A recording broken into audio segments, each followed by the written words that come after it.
آج قرآن وہی ہے، آج حدیث وہی ہے، اور دین قرآن و سنت ہی ہے، لیکن اس قرآن و سنت کو سمجھنے سمجھانے کا جو مسئلہ، اس ذمہ داری کو نبھانے کے لیے اللہ تعالیٰ نے علماء کو رکھا ہے۔ اور آج اگر یہ تفصیل آپ کی سمجھ میں آ رہی ہے تو پھر آپ کو یہ بھی سمجھنا چاہیے میرے بھائیوں کہ ہماری اور آپ کی زندگی میں ہم اور آپ واقعی معنوں میں قرآن و سنت سے جڑنا چاہتے ہیں، دین سے جڑنا چاہتے ہیں، صحیح دین سے جڑنا چاہتے ہیں، صحیح انداز میں جڑنا چاہتے ہیں، تو پھر اللہ تبارک و تعالیٰ نے دین سے جڑنے کے معاملے میں علماء کو واسطہ بنایا۔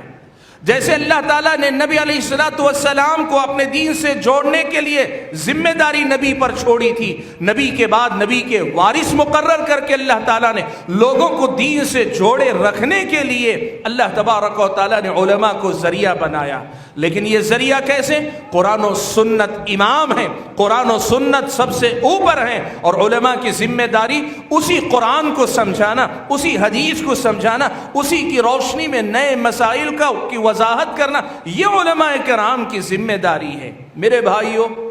آج کے دور کے جو فتنے ہیں نا، ان فتنوں میں سے بہت بڑا فتنہ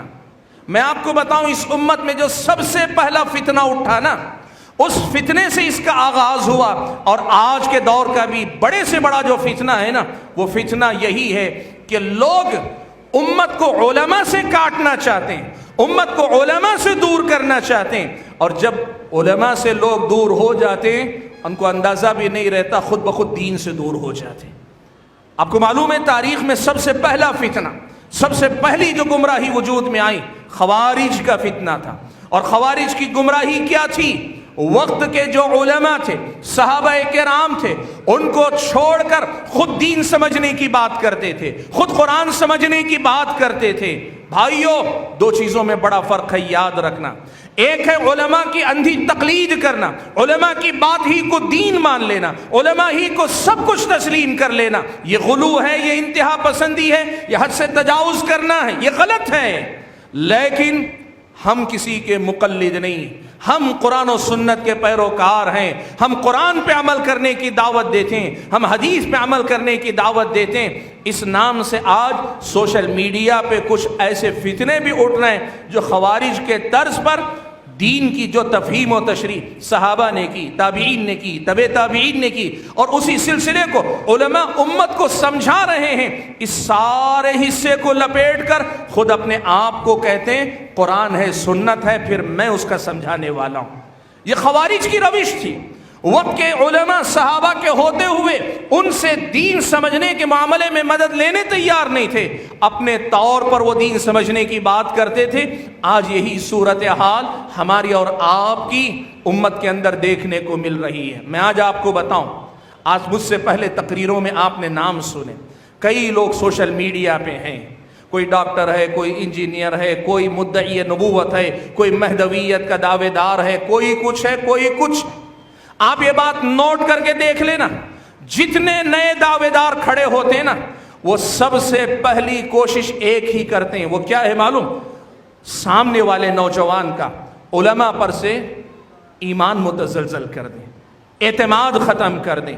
بھروسہ مٹا دیں۔ سامنے والا یہ کہ یہ سارے علماء بک گئے۔ اللہ کے بندوں ذرا یہ بات بتاؤ، اللہ کے نبی جن کو اپنا وارث کہیں،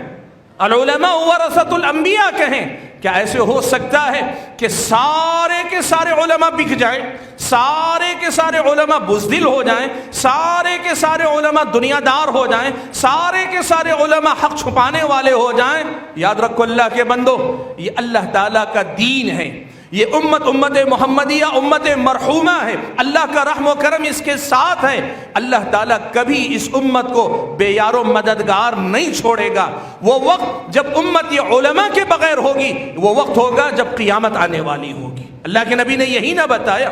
اللہ کے نبی نے یہی تو بتایا کہ قیامت کے قریب یہ منظر ہوگا کہ جب کوئی عالم دین نہیں رہے گا، اس وقت لوگ جاہلوں کو اپنا رہنما بنا لیں گے۔ اس کا مطلب یہ ہوا قرب قیامت تک اللہ تبارک و تعالی امت کو علماء سے محروم نہیں رکھے گا۔ ہو سکتا ہے کچھ علماء دنیا دار نکل گئے، کچھ علماء ہو سکتا ہے اپنے پیٹ کی خاطر، اپنے جبے و قبے کی خاطر بک جائیں، ممکن ہے، لیکن یہ نہیں ہو سکتا سارے علماء ختم ہو جائیں، یہ تو کبھی اس امت کے ساتھ نہیں ہونے والا۔ اللہ کے بندو، آپ قرآن پڑھ کر دیکھو، آپ حدیث رسول پڑھ کر دیکھو، اللہ نے علماء کا جو مقام، جو درجہ بیان کیا، وہ کام کیا تھا ان کا، وہ کیا کریں گے کیا نہیں کریں گے، ایسا کبھی نہیں ہوگا۔ میں کہہ رہا تھا اس وقت ایک بہت بڑا فتنہ سوشل میڈیا کے ذریعے جو فتین اٹھتا ہے، جو فتنہ باز، فتنہ پرور اٹھتا ہے، سب سے پہلا کام عوام الناس کا علماء پر سے ایمان متزلزل کر دیتا ہے، اور چھپتا کہاں ہے؟ میں قرآن کی تبلیغ کر رہا ہوں، میں سیدھے قرآن پڑھنے کی بات کر رہا ہوں، میں حدیث رسول پڑھانے کی بات کر رہا ہوں، میں سیدھے کتابوں سے جوڑ رہا ہوں۔ اللہ کے بندے، جو